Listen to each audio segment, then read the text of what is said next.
Today, one of the sad days in the history of Africa geopolitics. We've seen yet again the intolerance and the sad scenario which played out in South Africa, leading Nigeria to evacuate its citizens from that country. Nigeria today brought home the first group of citizens evacuated from South Africa following a fresh wave of xenophobic attacks targeting black foreigners from African nations. There are 258 returnees who arrived at the Lagos Murtala Mohammed International Airport aboard an Air Peace flight earlier this morning, and they were received by government officials, including the Minister of State for Foreign Affairs, Mr. Shola Enikongolaye. They were accompanied by representatives of Nigeria's mission in South Africa, led by Acting High Commissioner Temitope Ajayi. The evacuees were assured of the government's commitment to their safety. At the reception, Minister Enikongolaye says Nigeria will not stand by while its citizens face harassment, violence, or intimidation abroad, describing the evacuation as a swift response to protect Nigeria's caught up in that unrest.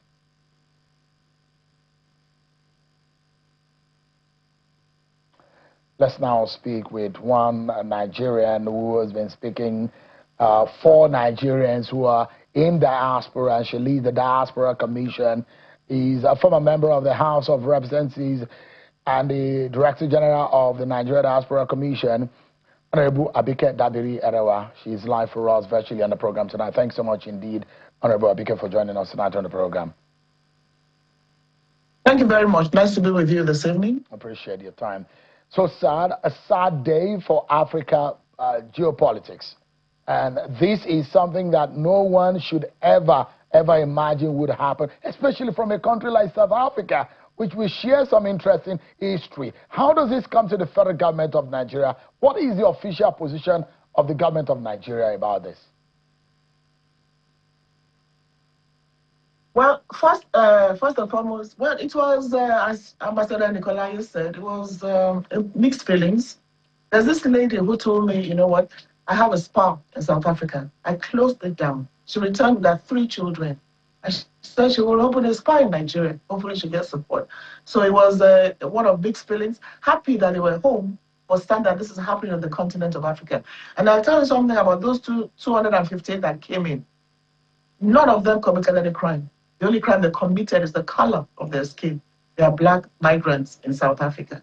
So, but everybody was happy that President Bola Ahmed Tinubu ensured their return to Nigeria. And then also on ground was MTN, who gave 100,000 naira to each one of them, transferred to them, and then 50,000 airtime, and then the starter pack. Governor Hope Uzodinma gave 1 million naira each to indigenous of Imo State, and we're hoping that other states will follow suit, because the president said something. He said they must be reintegrated back to society. So President Bola Ahmed Tinubu had paid fully to Air Peace to ensure that these Nigerians are home.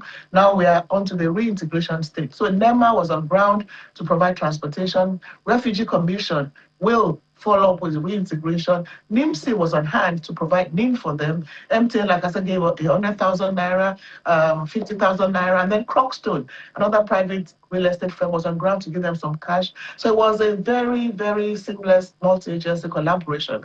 And we called on state governors to do what Governor Hope Uzodinma did, reach out to the indigenes so that they can help with their reintegration.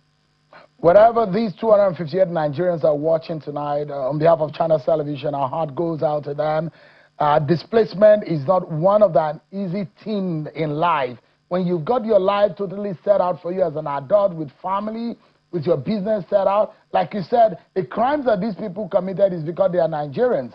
And the hatred some South Africans have for Nigerians, it's unbelievable. Have Nigeria as a government been able to identify what exactly is the root cause of this hatred? This hate. Look, you just said it. It's just hatred, because we have been on this for a while. Look, Nigeria has a binational commission where these issues are discussed. Nigeria has an early warning signal mechanism with South Africa, which they delayed in signing. I doubt if it's still signed yet. And the early warning signal mechanism was to ensure that if there's any trouble, any problem, the security agencies, there's an early warning notice, and then they will be able to do something. But I tell you, they did nothing. So what is the hatred? Now, they will tell us that they're taking their jobs. What jobs? The woman has a spa. It's not anybody's job. There's a man who came back and he told us that he has 4 businesses in South Africa. He has returned to come and start a new life. And what most of them said to me were, look, it's getting very frustrating and most importantly, dangerous. Imagine a 9-year-old boy I spoke with at that place today. When he goes to school, they're just teasing you, this Nigerian boy. And then the teacher will say to him, so, I think he has whatever your name is. So the mother had to say to them that my son has a name. Don't say that to them anymore. And she said she's gone through this all her life. She's been there for 20-something years. She's not going to let her children go through this. So it's therefore, I think Africa as a continent needs to look at this because it's not just Nigerians. We have a large number, as of course because of our population, but it's hatred towards fellow blacks. Okay, look, I've been to South Africa many times to meet with them, to engage with them. There was a time they said, oh, they take our girls, they take our jobs. It's like, how? So really, it's something that, beyond Nigeria now, we shouldn't keep looking the other way. And for Nigerians in South Africa, if I'm glad President made this happen and more will be coming, and just between the range of 700, 800 to 1,000, as we said earlier, will be coming back. And for those who still want to come back home, will always be home. But here's the thing, they need to get back into the society. Some of the questions being asked by Refugee Commission is, what are your skills? What would you want to do? And that will be the next stage. And I'm sure they will not regret coming back. However, like I said, it's tough. It's really tough, leaving everything you have. One man is going to come, but he says he has to sell his car and his house and then return home. Yeah. They're done. It's really a very sad situation. Let me say this. Honorable, and you, as a former journalist in practice, you know that, and you probably have reported when South Africa was in crisis as a nation, and I call it a nation of ingrates. Tonight, I've got to be brutal on behalf of Nigerian people. It's a nation. That country is a nation of ingrates who lack understanding of their history. Nigeria or Nigerians are not the kind of people that South Africa would disrespect. And I want Nigerians to understand tonight what exactly are the steps that our government is taking. And I salute the likes of Senator Adams Oshiomhale's very strong stance against South Africa, because South Africa cannot keep quiet. We are not South Africa's mates in any sense and any manner. When they were down, when they were in trouble, when their backs were down, Nigeria stood up for them. They are not the kind of people that should look us in the face, spit in our face, and attack our people. What is Nigeria's own stand as a government on this very terrible, bad behavior? You use the right words. Terrible, disappointing, painful. However, what Nigeria will do in terms of bilateral relations, you'll hear from the Minister of Foreign Affairs and maybe even the presidency. But honestly, enough is enough. Enough really has to be enough. But whatever will be done, you'll hear from the higher authorities. For us as a commission, we've been engaging people to people. We've gone there many times to talk to our own people. But I'll tell you something, like I said, none of these people that came back committed any crime in South Africa. And they hide under crime. If one person commits a crime, get that person, hunt that person, and deal with that person. You cannot generalize. But don't forget that it's not just Nigerians, but we have a higher number. So it's something inrooted in them. And the government is looking the other way. I think that is the sad part. Security is not arresting anybody. You do anything and get away with it, and they're looking the other way and doing nothing, which is where it's actually unfortunate that Africans are taking away the people from South Africa. So something will be done, but that will be answered from the level of the Minister of Foreign Affairs and above. Honorable, for many of these returnees, this is not simply a journey home. It's a very sad, painful one. It's a loss of businesses, loss of jobs, loss of savings, loss of livelihoods built over many years. Is Nigeria considering compensation? You've mentioned a few other things for them, reintegration support. It's South Africa also, because what then happened is that they start to loot their businesses, forcefully take over their business, and you hear them literally giving ultimatum. You are Nigerian, we want you to leave. We gave you ultimatum of June, leave our country, leave our country. You see them, and they're not ashamed to say it on television. And you hear opposition party in South Africa condemning it. Unfortunately, the government of South Africa is not bold enough, not man enough to be able to stand up to this. And there are those who say, we need a diplomatic sanction. We need a diplomatic stand-up to South Africa. But beyond that is the fact that these people that are coming back home, they've lost their livelihood. They left everything behind, forcefully. What are the permanent bases of settling them back home?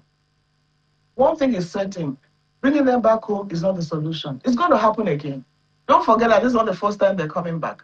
So it's not a solution, but it's a temporary solution. So in terms of what will happen later, yes, compensation should be looked at, but most importantly, for them to get their lives back.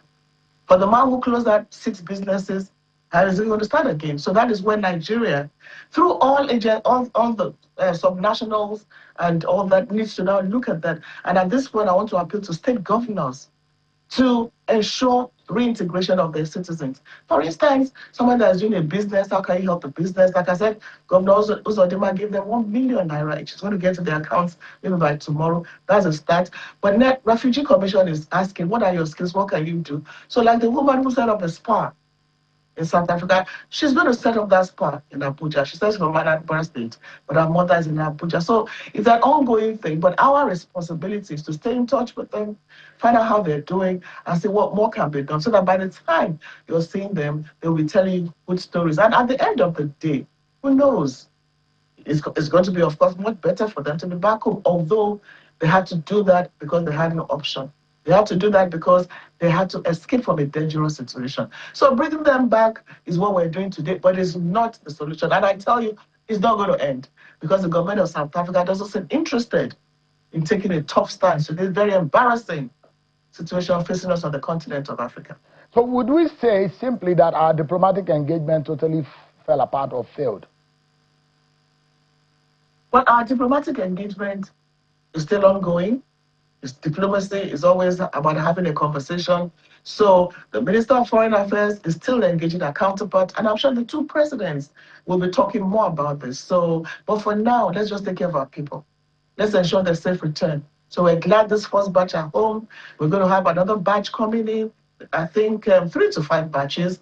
Let them come back home. Let us ensure that they're well taken off when they come back home. And again, the subnational government at the subnational level have a major role to play in this regard. And then other agencies, SMEDAN and all that. So there's a multi-agency synergy and collaboration. We're going to continue meeting regularly and taking the next steps under the leadership of the Minister of Foreign Affairs in Nigeria. Madam, and I like to hypothetically put these to a lot of Nigerians tonight. You imagine you meet an American on the road and you have in your mind to attack such an American, or you think that you can humiliate an American or a British citizen on Nigerian soil. One thing that comes to mind naturally would be their country will come to their aid. Nigerians are highly disrespected, not only in South Africa, in many places. Perhaps they think that our country may not stand up for us. And I wanted to, on behalf of so many Nigerians, that this is going to be a very big statement in the manner in which President Tinubu handled this. Not only evacuating our citizens, is the manner in which our president stand up for Nigerians, the safety of Nigerians in hostile and violent environment. And I saw the deal that the Minister of the Attorney General, Minister of Justice, the Ministry of Foreign Affairs are having in Ethiopia in getting back some Nigerians and safely returning them home. There are people who are with bad behaviors in some Nigerians who do bad businesses and bad behavior in some part of the world, those who are giving us bad names. But generally speaking, what do we need to do as a people to ensure that we are no longer disrespected? We are a great nation, but when our reputation is being muddied in the sand in countries that are even smaller countries, it's not a good thing. Are we working on our PR as a country? What are we doing such that our nation is not being dragged and our citizens humiliated abroad? The only problem is that only bad news travels fast. Having been chairman of the Diaspora Commission, I can tell you that anywhere I go, I'm proud to be a Nigerian. Nigerians are highly respected and they are very well treated. There are few cases, which is what trends. So you have one bad case, I'll give you 10,000 cases where Nigerians are excelling and are being celebrated. However, and that's what we do in the commission, we want to celebrate those good stories. We want to talk about ourselves. Let's use Nigerians in the diaspora to rebrand our image abroad, and that's what we've been doing. However, if I tell you, oh, this Nigerian succeeded, see what they did, nobody will talk about it. You just keep quiet. But when you say, oh, what Nigerian did this, it becomes the news. Even these media organizations, when they come here, they're only looking at the bad. So here's the thing. We must tell our own story. Now, you go on TV, you tear your passport, you talk down on your country. How do you want other people to also look at you? So when you celebrate that one person who is busy talking about Nigeria, bringing Nigeria down, you're bringing yourself down. And that's what we tell them. So when you go abroad, start condemning your country, call them names, you are bringing yourself down. And they are bringing you and I down. For me, I'm proud in Nigeria, unapologetically Nigerian, and I carry myself that way. And that's what we tell our Nigerians abroad. You see, if you tell me one bad person, I said I can give you from the tip of my fingers 100 in that same country. Even this South Africa. The best doctors are Nigerians. The best engineers are Nigerians. The best lecturers are Nigerians. But it's getting to the stage where even these professionals want to leave because it's getting dangerous. So, yes, the government of Nigeria, President Bola Tinubu has always said, will ensure you don't suffer for a crime you didn't commit, and that happens a lot. We receive a lot of petitions, we deal with them, and we've intervened in many cases. However, we ourselves, we have to behave ourselves. And a lot of Nigerians do that. And then secondly, we stop talking down on ourselves and our country. If you've talked down on yourself, let me give you one story very quickly. A woman said she was coming to Nigeria, an American, to celebrate her 70th birthday. It was a Nigerian in that country that said, don't go. Oh, you'll be kidnapped, this will happen. She came. And she's been coming for the past 4 years to celebrate her birthday in Nigeria from America. So she asked me, why do you do this to yourselves? That is the question we should put to all of you, the media, Nigerians. You see, this is what happens. You disrespect your own Nigerian passport and say rubbish about your country, and then use social media to say anything about your country, your government, and the people. It has its implications, it has its repercussions. But for us, as a commission and as a government, we'll do what the president told us to do, ensure the welfare of every Nigerian at home and abroad. And for those who bring cases to us, we take them up. There are many cases where we say, no, this cannot happen, and we got justice. But also, we also have to behave ourselves. There are some Nigerians who went to a particular country, got on the street, and started fighting the police. What do you want us to do in that regard? I say, I'm a Nigerian, I'm a vampire, and some blood. There's nothing we can do. But most Nigerians, majority, 99% of Nigerians are well behaved wherever they find themselves. We have to talk about that, celebrate them, and that is the narrative we need to put forward about ourselves and our country. One final word I would like from you, Honorable Abike Dabiri, this evening. It's a very chilling news tonight to hear, and I'm just imagining it's not a crime for you to want to leave outside of your country, because you have a lot of non-Nigerians, foreigners, who live right here on our home soil. And I'm not sure that you would find a more welcoming environment like the very good place in Asokoro, in Maitama, in Guzape, or you go to Owerri, or Benin City, or Lagos, or Ilorin in Kwara State, or in Kogi State. Nigerians are welcoming everywhere. We love to see strangers. I see my Ghanaian friend. Oh, my Ghanaian friend, are you Kwasi, or are you this, are you that? We even have Ghanaians working on national television in Nigeria. We have Zimbabweans, we have this, we have that. Nigerians are welcoming people. We thought that we could be one nation. We thought that we could be one nation as an African continent. But this is really sad. But for you to being in the Diaspora Commission for this long, what do you think needs to be done more? President Bola Tinubu is a leader of the African continent. Nigeria is a leading nation on this continent. We need to fix this. This is not a Nigerian problem. This is an African problem. What do you think needs to be done urgently? Well, you've said it. Mr. President has been showing leadership and he will continue to show leadership. This is something that Africa has to take up as a continent. And it's not about lip service anymore. It's too much.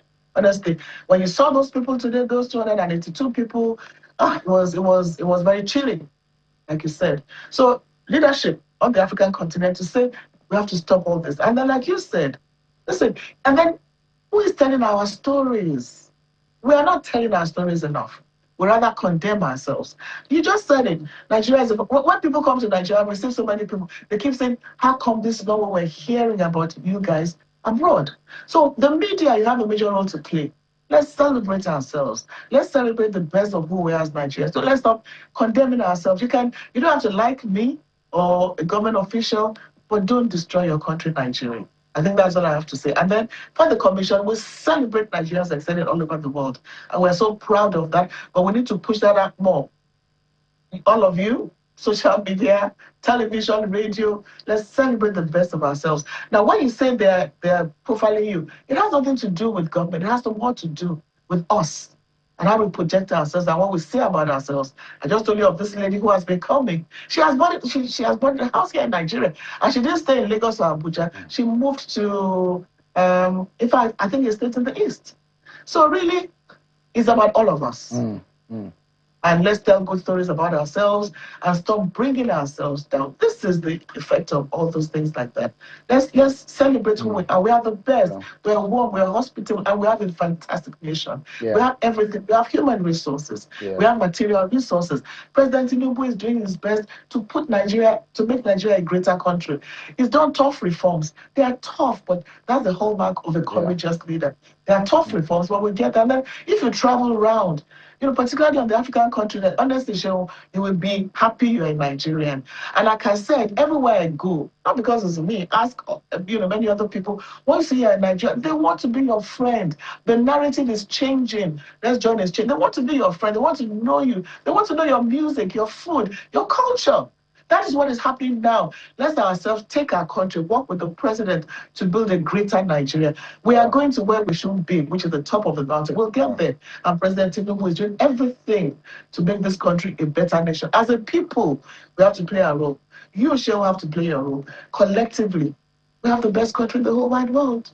All right. Honorable Abike Dabiri, thank you so much. Indeed, you know that over the years, there's been a distrust between the Nigerian people and government. That deficit has always made some Nigerians think less of their country because bad leadership has been what has been prevailing in our country over the years. And also, you look at it, there are those bad eggs who give the nation bad name. You can't take away the fact that there are those who are into very terrible businesses who make us look bad. But the question, just a moment, Honorable, and I understand what you're saying, but the point I'm making is that, yes, these downsides are there, but I'm of the opinion, and that's why, for example, NOA, over the last several years, NOA has been a very moribund agency, but in the last few years, you see the campaign about the real Nigerian, being a proud Nigerian, and the consciousness that we need to be proud of who we are. That consciousness needs to be there. There need to be lessons in civic to our children in primary school and in secondary school to understand the basic of wanting to become a Nigerian. If that is not taken, nobody will be proud to say, I want to be a Nigerian. In my own life, I've attended free schools, and I know what this nation has given to me. I'm proud to be a Nigerian. I'm made in Nigeria. My name is given to me by Nigeria, so I cannot look and talk less of my country. But we also need to talk to our brothers and sisters who are giving us bad names wherever they are, and all the governments that are also giving us bad names. The reason why they are not trusting you is because you have not risen up to the occasion. Government needs to be serious too. But thank you so much, Honorable Abike. Let me tell you my own thought on what you have just said. Yeah. You made me lose my thought now. Look, it's about all of us. The bad eggs, bad governance. And then it's not even about school. It starts with me. As a parent, what value am I giving my children? As a parent, what am I teaching them? What am I showing them? We should lead by example. Yes, leadership. There are challenges in leadership. Many things that have to be dealt with. And Mr. President is doing all that. A lot needs to be dealt with. But you know what? It takes two to tango. The leadership must get it right, so must for the followership. So for me as a parent, what value am I giving to the younger people? What am I teaching them? So I don't have to wait for the schools to teach my children civics, or even children that I don't know, that I'm influencing their lives. So it starts with you and I. And then let me tell you, to line up, we must have a change in our moral values. As a people, we celebrate money, we celebrate corruption, and we celebrate immorality. And I think social media has made things even more terrible. Look at what they celebrate on social media. Let somebody in the diaspora, for instance, win all the awards. Nobody will talk about it. But let them do some stupid thing. Maybe some couple is doing this, somebody is exposing themselves. It trends. So there must be a new awakening of moral consciousness. It's not just about the leadership. Who grows to be a leader? Someone that has been stealing from day one, you now rise to the topmost position, you continue to steal. And then there must be sanctions for bad behavior. When I call people out, they tell me, oh, you are doing this. There must be sanctions for bad behavior. If there are no sanctions for bad behavior, it will thrive. Right. So a lot is happening, not because people are corrupt or greedy, because there are no sanctions for bad behavior. And for those who behave badly, I call them out in the diaspora. And I say, don't spoil my name, because one bad apple should not spoil the whole bunch. So my message is, don't let the bad spoil the good. A lot of us are good. 99% of Nigerians are. Let's call out the bad and not celebrate them and encourage them. So you have a role to play, I have a role to play. And we must play that role and collectively make our country the best in the world, which we actually are, the best in the world. So, ever proudly Nigerian. You used to be one of us. We donated you to government and governance. But thank you so much. Honorable Abike Dabiri. Jim, I'm waiting for you. Come and contest elections. I've told you before, Honorable, leave me here. This is my constituency. Let me serve it properly for the interest of the right of Nigerian people. But thank you so much, indeed. Always a pleasure having talking to you tonight. Thank you. Well, we take a break, everyone. But when we come back, there's more problem in the NDC, but the national leader and the NWC are saying, look, we've got control of our problems. But beyond all of this, also, the state of the nation, we'll be talking more about this when we return.